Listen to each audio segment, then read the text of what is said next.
మొదటి సమూయేలు గ్రంథం 25వ అధ్యాయానికి మనం వచ్చినట్లయితే, ఈ నాబాలు అనే వ్యక్తి పిసినారంట. ఏంటండి? పిసినారి. కొంతమంది ఉంటారు పిసినారి వాళ్ళు. ఈ పిసినారి వాళ్ళకు ఉన్న లక్షణం ఏంటంటే, వాళ్ళు తినరు, ఎవరికి పెట్టరు. అర్థమవుతుందండి? వాళ్ళు అనుభవించరు, ఎవరికి పెట్టరు. న్యూయార్క్ ప్రాంతంలో, న్యూయార్క్ సిటీలో, అమెరికా దేశంలో ఒక 4 అక్క చెల్లెళ్ళను ఒక బ్రదర్ ఉన్నారంట. మొత్తం 5. వాళ్ళ అమ్మ నాన్న కోట్ల రూపాయలు విలువ చేసే ఆస్తిని వాళ్ళకి విడిచిపెట్టి వెళ్ళిపోతే 5 పిసినారు వాళ్ళంట. 3 జతల బట్టలు ఉండేవంట వాళ్ళకి. ఎన్ని జతలండి? 3 జతల బట్టలు. వాళ్ళు బ్రతికినంత కాలం అవే వాషింగ్ మెషిన్ వేయడం, మళ్ళీ వేసుకోవడం, వాషింగ్ మెషిన్ వేయడం, వేసుకోవడం.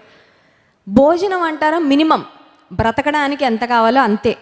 వాళ్ళు ఇంకో స్పెషల్ ఫుడ్లు కూడా ఎప్పుడూ తినేవాళ్ళు కాదంట. అమ్మో, పెళ్లి చేసుకుంటే ఆస్తి మళ్ళీ మా భర్తలకు, మా భార్యలకు వెళ్ళిపోద్దని పెళ్ళిళ్ళు కూడా చేసుకోలేదంట. ఎంతకాలం బ్రతుకుతారండి? ఎంత ఆస్తున్నా కూడా? ఆహా, అయితే 80, 90, 100, 100కైనా సరే ట్రాన్స్ఫర్ అయిపోవాలి పైకి. ట్రాన్స్ఫర్ అయ్యేటప్పుడు ఏమీ తీసుకెళ్ళడానికి ఉండదు. భార్యలు లేరు, భర్తలు లేరు, పిల్లలు లేరు, మొత్తం వదిలేసి పిసినారి, తన లోబి తన ఇంటి వారిని కష్టపెడతాడనే మాట ఉంది. లోభత్వము దేవుని బిడ్డల యొక్క లక్షణము కాదు. అయితే ఈ నాబాల్ అనే వ్యక్తి లోబి, పిసినారి వాడు. దావీదు అతనితో ఉన్న వారందరూ కూడా ఈ నాబాలు అనే వ్యక్తి యొక్క గొర్రెలు, మేకలు అవి మేయడానికి అరణ్యంలోకి వెళ్ళినప్పుడు వీళ్ళు వాటిని ఒక గోడలాగా ఉండి కాపాడారంటండి. ఎందుకంటే ఆ రోజుల్లో గన్నులు లేవు.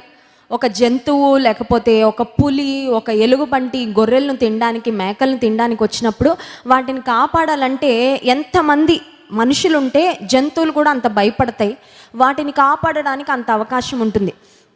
దావీదు అతనితో ఉన్న వారందరూ కూడా ఈ నాబాలు అనే వ్యక్తి యొక్క గొర్రెలను, మేకలను కాయడంలో హెల్ప్ చేశారంట. ఇప్పుడు ఒక సమయం వచ్చింది, నాబాలు యొక్క గొర్రెలన్నిటి బొచ్చు కత్తిరిస్తున్న సమయం. అతనికి చాలా, లెక్కలో చెప్పాలంటే 1,00,000 రూపాయల్లో ప్రాఫిట్ వస్తుంది అనుకోండి. ఈ విషయం దావీదుకు తెలిసి దావీదు ఒక కబురు పంపించాడు. ఏమనంటే, మీకు మేము మేలు చేశాము, ఇప్పుడు మీరు ఆనందిస్తున్న సమయం కాబట్టి మీరు కూడా మాకు ప్రతి మేలు చేయండి. Remember us in your time of celebration. మీ ఆనందంలో మమ్మల్ని కూడా జ్ఞాపకం చేసుకోండి అని నాబాలు ఒక వర్తమానము పంపించాడు. లాస్ట్ వీక్ కూడా మనం జ్ఞాపకం చేసుకున్నాము. లాస్ట్ వీక్ మీకు నేను చెప్పిన వాక్యం జ్ఞాపకం ఉంటే 10 మంది కుష్ఠరోగులను గురించి మనము ధ్యానం చేసాం. 9 మంది స్వస్థత పొంది కృతజ్ఞత లేకుండా వెళ్ళిపోయారు, కృతజ్ఞత చెప్పకుండా వెళ్ళిపోయారు. ఒక్క వ్యక్తి మాత్రం తిరిగి వచ్చారు. సో పొందుకున్న మేలుకు కృతజ్ఞత కలిగి ఉండాలి అని పోయిన వారం జ్ఞాపకం చేసుకున్నాం. కానీ ఈ వారం నా మెసేజ్ యొక్క టైటిల్ ఏంటంటే, పొందుకున్న మేలుకు తిరిగి మనం ప్రతి మేలు చేయాలి. హల్లెలూయా. మేలంతా పొందేసుకొని మర్చిపోవడం కాదు. ఇంకో సాతాను లక్షణం ఒకటి ఉంటుందండి. అదేంటంటే, మేలు పొందుకొని కీడు చేస్తారు. ఏంటంట? మేలు పొందుకొని, ఆశీర్వాదం పొందుకొని, లాభం పొందుకొని, ఇతరుల ద్వారా దీవెన పొందుకొని వాళ్ళకి ఎదురు మేలు చేయకపోగా కీడు చేసే మనసు, అది అపవాది యొక్క మనసు.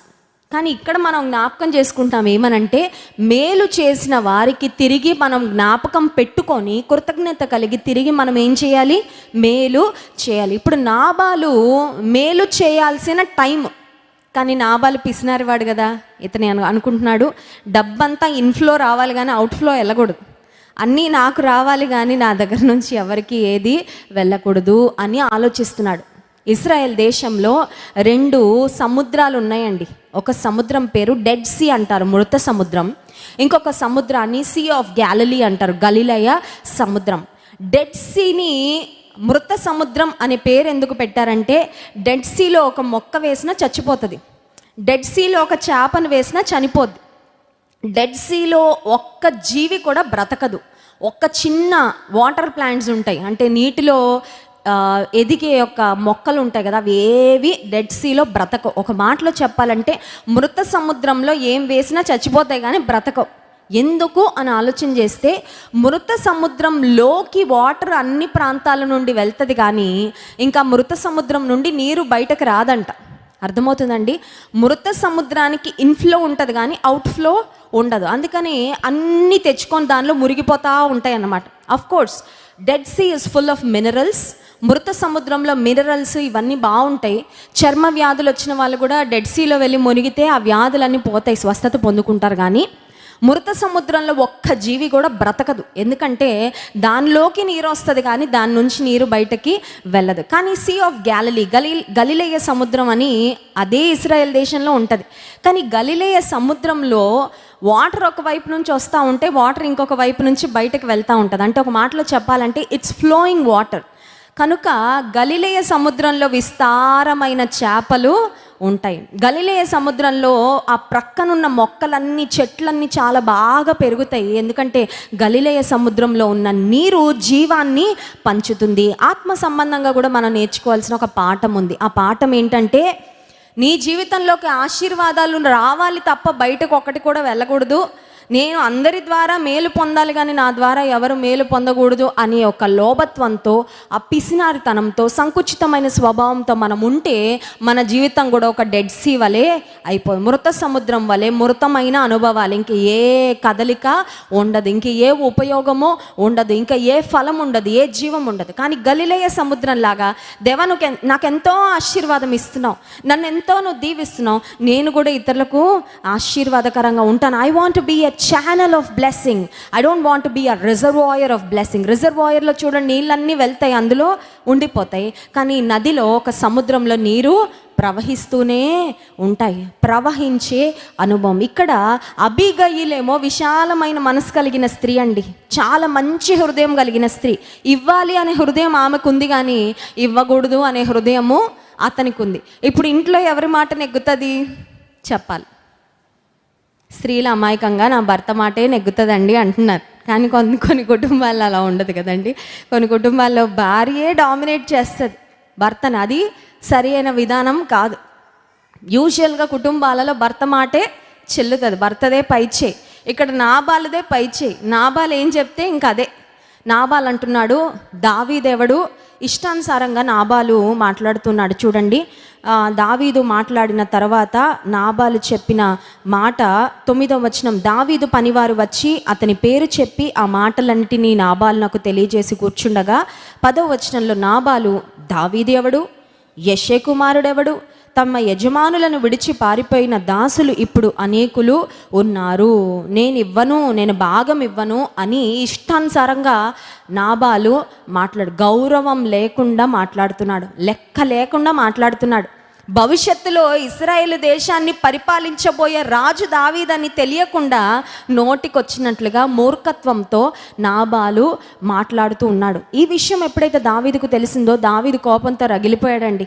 మేలుకు మేము ప్రతిగా మేలు పొందుకోలేకపోతున్నాము, ఈ నాబాలును నేను చంపాలి అని నిర్ణయించుకొని 13వ వచనంలో అంతటా దావీదు వారితో, మీరందరూ మీ కత్తులను ధరించుకొనుడు అనగా వారు కత్తులు ధరించుకొనిరి. దావీదు కూడాను కత్తి ఒకటి ధరించెను.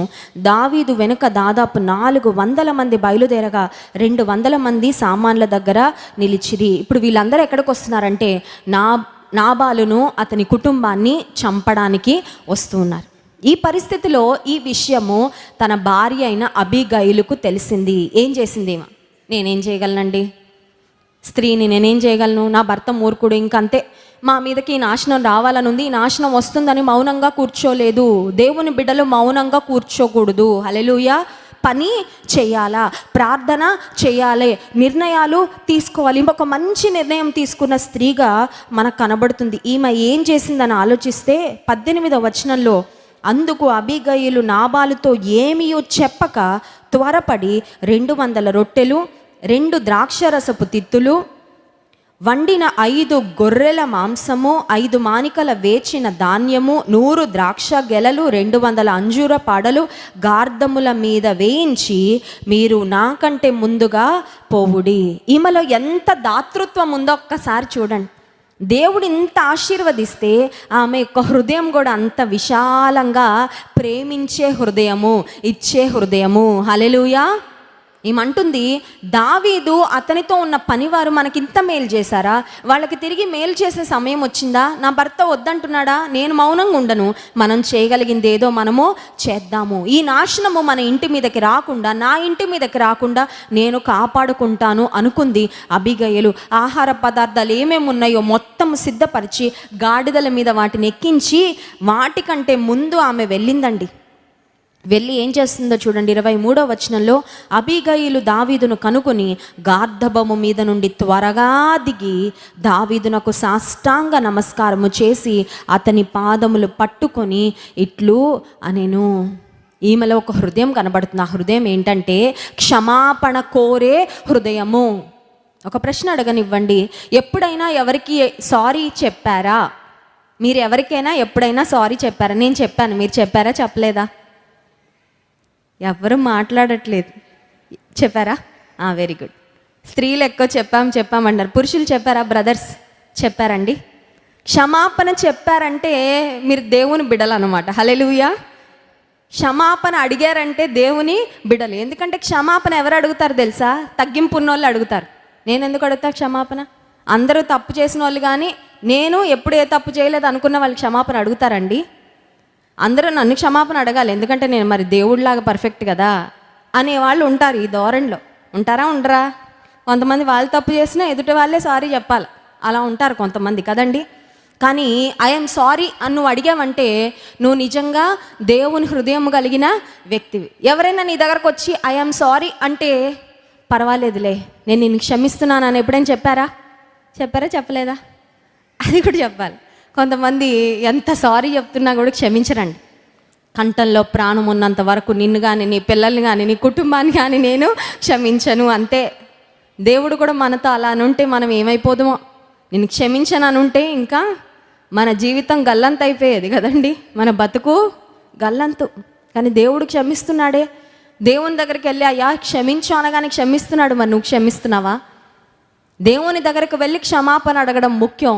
కొన్నిసార్లు కుటుంబీకులను బాధ పెట్టినప్పుడు, స్నేహితులను బాధ పెట్టినప్పుడు, బంధువులను బాధ పెట్టినప్పుడు కూడా వెళ్ళి ఏం అడగాలండి? సారీ. ఈమె సారీ అడగడానికి వెళ్ళింది. సారీ అడగడానికి వెళ్ళిందని ఈమె పనికిరాని ఆమెనా అంటే ఒక ధనవంతుని భార్య. ఈమెకు ఒక స్టేటస్ ఉందండి, ఉందా లేదా? ఈమెకి చాలామంది పనివాళ్ళు ఉన్నారు, ఈమెకి చాలా ఆస్తి ఉంది, ఆ ప్రాంతంలో చాలా పేరు పలుకుబడి ఉంది. ఉన్నత స్థితిలో ఉన్న ఈమె దావీదు దగ్గరికి క్షమాపణ అడగడానికి వెళ్తూ ఉంది. ఆమె ఏం చేసింది అని ఆలోచన చేస్తే చూడండి 27వ వచనం, అయితే నేను నా ఏలిన వాడవగు నీ యొద్దకు తెచ్చిన ఈ కానుకను నా ఏలిన వాడవగు నిన్ను వెంబడించు పనివారికి ఇప్పించి నీ దాసురాలనైన నా తప్పు క్షమించు. అసలు అబీగయలు ఏమన్నా తప్పు చేసిందా? ఈ పరిస్థితిలో అబీగయలుకి ఏమన్నా పాలు పంపులు ఉందా అండి? Completely her husbands fault. మొత్తానికే తన భర్త యొక్క తప్పిదం అది. కానీ ఆ తప్పిదాన్ని ఈమె తన మీద వేసుకొని నన్ను నా భర్త అడగడు ఇంకా క్షమాపణ, నాకు తెలుసు నా భర్త మూర్ఖుడు, నా భర్త మోటువాడు, కానీ నేను సుబుద్ధి కలిగిన స్త్రీని కాబట్టి నా సుబుద్ధిని నేను చూపిస్తాను అనుకుంది. హల్లెలూయా. మనం సుబుద్ధి కలిగిన వారమా లేదా? నేను చాలా సుబుద్ధి కలిగిన వ్యక్తిని అనుకుంటే అయిపోదండి. కొన్ని పరిస్థితులు వస్తాయి, కొన్ని సమస్యలు వస్తాయి, కొన్ని ఇబ్బందులు వస్తాయి, కొన్ని ఛాలెంజెస్ వస్తాయి. అప్పుడు నీ బుద్ధి బయటపడుతుంది. అప్పుడు నువ్వు సుబుద్ధి కలిగిన వ్యక్తివో కాదో రుజువు చేయబడుతుంది. ఇప్పుడు దేవుడు ఈమెను గూర్చి ఇచ్చిన సాక్ష్యం నిజమైన సాక్ష్యమా లేకపోతే తప్పుడు విషయమా? ఈమె సుబుద్ధి గలది, రూపసి అయి ఉండేనని వాక్యంలో ఉంది. నిజమా కాదా? నిజమే. ఈమె సుబుద్ధి కలిగి ఎదురుగా వెళ్ళి దావీదుని ఎదుర్కొని, అయ్యా ఈ బహుమానాలన్నీ మీ కొరకు తీసుకొచ్చాము, ఈ ఆహార పదార్థాలన్నీ మీ కొరకు తీసుకొచ్చాము, నా భర్త యొక్క తప్పు క్షమించండి అనట్లేదు, నా తప్పు క్షమించండి. ఎప్పుడైతే ఈమె తగ్గించుకుందో, దావీదు యొక్క పాదాలు పట్టుకుందో, కోపంలో ఉన్న దావీదు కూడా కరిగిపోయాడండి. హల్లెలూయా. మృదువైన మాట కోపమును చల్లార్చును. సామెతల గ్రంథంలో ఉంటుంది, మృదువైన మాట కోపమును చల్లార్చును. కొంతమంది ఉంటారండి, ఎవరైనా కోపంతో రగిలిపోతుంటే వాళ్ళ కోపం ఇంకా పెంచేస్తూ ఉంటారు. అవునా కాదా? కొంతమంది ఉంటారు, గొడవ జరుగుతుంటే ఇంకా వెళ్ళిపోయి అక్కడ పెట్రోలు, డీజిల్, కెరసిన్ అన్ని పోస్తూ ఉంటారు. ఇంకా అరవాలి, ఇంకా అరవాలి, ఇంకా అదైపోవాలి, ఇదైపోవాలి. అది దేవుని హృదయం కాదు. ఈమె దావీదుకు నాబాలుకు మధ్యలో ఉన్న వైరాన్ని సమాధానపరచాలని చూస్తుంది. హల్లెలూయా. సమాధానపరచువారు ధన్యులు, వారు దేవుని కుమారులు అనబడదురు. మత్తయి సువార్త 5వ అధ్యాయంలో యేసయ్య చెప్పిన కొండ మీద ప్రసంగం. నువ్వు సమాధానాన్ని కలిగిస్తున్నావా, లేకపోతే వైరాన్ని? కొంతమంది చిచ్చు పెట్టి వదిలేస్తారు సైలెంట్గా. అర్థమైందండి? చిన్న చిచ్చు పెట్టేసి వదిలేస్తారు, అక్కడ కాలిపోతూ ఉంటుంది, ఇల్లులు కాలిపోతూ ఉంటాయి. వీళ్ళు మాత్రం సైలెంట్గా వెళ్ళి చిచ్చు పెట్టి వెళ్ళిపోతూ ఉంటారు. దేవుడు చూడట్లేదా? దేవుడు గమనించట్లేదా? దేవుడు పట్టించుకోవట్లేదా? ఖచ్చితంగా పట్టించుకుంటాడు. ఈమె సమాధాన హృదయంతో వెళ్ళింది. దావీదును తన భర్తను సమాధాన పరిచింది. ఆఖరుగా దావీదు ఈమెను పొగుడుతున్నాడండి. దావీదు ఇశ్రాయేలు దేశానికి, ఇశ్రాయేలు రాజ్యాన్ని పరిపాలించబోయే భవిష్యత్ రాజు ఈమెను మెచ్చుకుంటున్నాడు. చూడండి ఆ మాట 33వ వచనం. నేను పగ తీర్చుకొనకుండాను ఈ దినమున ప్రాణము తీయకుండాను నన్ను ఆపినందుకై నీవు ఆశీర్వాదము నొందుదువు గాక. హల్లెలూయా. ఒక మాట చెప్పమంటారా? జరుగుతున్న గొడవను నువ్వు ఆపితే కూడా నీకు ఆశీర్వాదమే. హల్లెలూయా. జరగబోతున్న నాశనాన్ని నీకున్న జ్ఞానముతో, నీకున్న తగ్గింపు హృదయంతో, నీకున్న దేవుడిచ్చిన ఆలోచనతో నువ్వు వెళ్ళి దాన్ని ఆపితే కూడా నీకు ఆశీర్వాదమే. సమాధానపరచువారు ధన్యులు అంటే ఇట్స్ అ బ్లెస్సింగ్, అదొక ధన్యత. ఈమె ఆ ధన్యత పొందుకుందండి. దావీదు అంటున్నాడు, నేను పగ తీర్చుకోకుండా, నీ భర్త ప్రాణం తీయకుండా నన్ను నువ్వు ఆపావమ్మా. నీవు చూపిన బుద్ధి విషయమై నీకు ఆశీర్వాదము కలుగును గాక. హల్లెలూయా. సుబుద్ధి కలిగిన వారు ఆశీర్వాదాన్నే పొందుకుంటారు. అందుకని మనం ఎప్పుడు దేని మీద ఫోకస్ చేయాలంటే, నా బుద్ధి రిపేర్ చేయి ప్రభు. బుద్ధి ఎక్కడ ఉంటుందండి? లోపల ఉంటుందా, బయట ఉంటుందా? కొంతమంది బయట చేసే పనులు రిపేర్ చేసుకోవాలని చూస్తూ ఉంటారు. బయట చేసే పనులు, అయ్యో ఈసారి ఇలా మాట్లాడానా, రేపు ఇంకో మంచిగా మాట్లాడాలి అని ప్రయత్నం చేస్తారు. ఓ 2 రోజులు బాగానే ఉంటారు, మళ్ళీ 3వ రోజుకి మళ్ళీ అదే రిపీట్. అందుకని కొంతమంది కుక్కతోక అదే స్వభావం అన్నమాట. 2 రోజులు కరెక్ట్గా ఉంటారు. ఆదివారం బలంగా వాక్యం వినగానే సోమవారం, మంగళవారం ఆ తోకని గట్టిగా లాగే ఒక కర్రకు కట్టినట్టు, మళ్ళీ బుధవారానికి ఏమైపోద్ది ఆ తోక, మళ్ళీ బ్యాక్ వచ్చేస్తుంది. అర్థమవుతుందండి? బుద్ధి మారదు. కానీ దేవుడు అంటున్నాడు, ఆయన మనకి సుబుద్ధిని ఇస్తాడు. దేవుడు పైన మనలో మార్పులు చేసేవాడు కాదు, మన లోపల మార్పులు జరిగించేవాడు. హల్లెలూయా. హృదయ మార్పు. నీ బుద్ధి మారిందంటే బయటకు వచ్చే మాటలు బాగుంటాయి, చేసే పనులు బాగుంటాయి, చూపులు బాగుంటాయి, నీ యొక్క ప్రవర్తన బాగుంటుంది, నీలో వేషధారణ ఉండదు, నీలో ద్వేషం ఉండదు, నీలో కపటం ఉండదు, నీలో దేవునికి అయిష్టమైన అనుభవాలు ఉండవు. నాబాలు మూర్ఖుడైనప్పటికీ, దుర్మార్గుడైనప్పటికీ అబీగయీలు తనకు మేలు చేసిన దావీదుకు తిరిగి ఏం చేసిందండి? మేలు చేసింది. దేవుని వాక్యంలో ఉండి అబీగయీలు యొక్క జీవితాన్ని గమనించిన మనము దేవుని అడుగుదాం, ప్రభువా మేలు చేసే వ్యక్తిగా నన్ను ఉంచేయ, ఇతరులకు ఆశీర్వాదకరంగా నేను ఉండాలి. మేలు పొందుకోవడంలో ఎంత ఆనందిస్తున్నానో మేలు చేయడంలో కూడా అంతే ఆనందించాలి. హల్లెలూయా. గిఫ్ట్ వచ్చినప్పుడు ఎంత నవ్వుతున్నానో గిఫ్ట్ ఇచ్చేటప్పుడు కూడా అంతే నవ్వాలా. కొంతమందికి డబ్బులు రాగానే మొహం వెలిగిపోద్ది, డబ్బులు ఇచ్చేటప్పుడు మొహం మాడిపోద్ది. అవునా కదా? ఎవరి దగ్గర అప్పడిగారు అనుకోండి, 1,00,000 రూపాయలు తీసుకోగానే మొహం వెలిగిపోద్ది.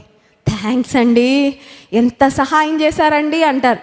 ఆ 1,00,000 రూపాయలు కట్టాల్సిన టైంలో వాళ్ళకేదో వీళ్ళు అప్పిస్తున్నట్టు ఫీల్ అయిపోతుంటారు. యాక్చువల్గా వాళ్ళు నీకు మేలు చేశారు. నువ్వు ఇచ్చేటప్పుడు ఎలాగ ఇవ్వాలి? తీసుకునేటప్పుడు ఎంత నవ్వావో అంతకంటే బాగా నవ్వి, కానీ ఇచ్చేటప్పుడు ఎలా ఇస్తారు తెలుసా? కష్టంగా ఇచ్చి అక్కడ పడేసి మళ్ళీ పరుగుని ఇంటికి వచ్చేస్తారు. ఏదో వాళ్ళు బలవంతంగా వీళ్ళ దగ్గర నుండి తీసుకుంటున్నట్టు. అంటే అర్థం ఏంటంటే, పుచ్చుకొనుటలో ఉన్న ఆశీర్వాదము ఇచ్చుటలో లేదన్నమాట. కానీ దేవుని బిడ్డలంగా మనం తీసుకోవడంలో, మేలు పొందుకోవడంలో ఎంత సంతోషమో, మేలు చేసే విషయంలో కూడా అంతే సంతోషాన్ని కలిగి ఉండాలి. హల్లెలూయా. కళ్ళు మూసుకోండి, ప్రార్థన చేసుకుందాం. పరిశుద్ధుడా, మహోన్నతుడా, నీ యొక్క వాక్యాన్ని బట్టి, నీ మాటలను బట్టి నిన్ను స్తుతిస్తున్నామయ్యా. నాబాలు, అబీగయీలు భర్త మోటువాడు, దుర్మార్గుడు అయినప్పటికీ భార్య తనకున్న సుగుణముతో, తనకున్న శ్రేష్టమైన అనుభవాలతో, దీనత్వముతో ప్రభువా తన ఇంటి మీదకి రావాల్సిన ఆ ఉగ్రతను, కీడును ఆమె తప్పించుకోగలిగిందయ్యా. నీ సన్నిధిలో నివసిస్తున్న మేము, నీ సన్నిధిలో నీ మాటలు వింటున్న మేము కూడా సుబుద్ధిని కలిగి ఉండడానికి సహాయం చేయండి. క్షమించుటకు త్వరపడడానికి సహాయం చేయండి. క్షమాపణ పొందడానికి త్వరపడడానికి సహాయం చేయండి. సమాధానము కొరకు పరిగెత్తడానికి సహాయం చేయండి ప్రభువా. ఇచ్చుటలో మేము ముందుండడానికి సహాయం చేయండి. దాతృత్వం కలిగి ఉండడానికి సహాయం చేయండి. ఇతరుల నుండి నీ నుండి ఎన్నో మేళ్ళు పొందుకుంటున్న మేము ఇతరులకు కూడా మేలుకరంగా, దీవెనకరంగా, ఆశీర్వాదకరంగా ఉండే కృపను నీవే మాకు అనుగ్రహించమని ఘనత, మహిమ, ప్రభావం మీకే చెల్లిస్తూ నేను స్తుతించి ఆరాధించబోతుండగా ఆరాధన ఆత్మతో మమ్మల్ని నింపుమని, నేను ఆరాధిస్తూ ఉండగా నీ శక్తితో, బలముతో మమ్మల్ని నింపుమని యేసు నామమున ప్రార్థిస్తున్నాం తండ్రి. ఆమేన్.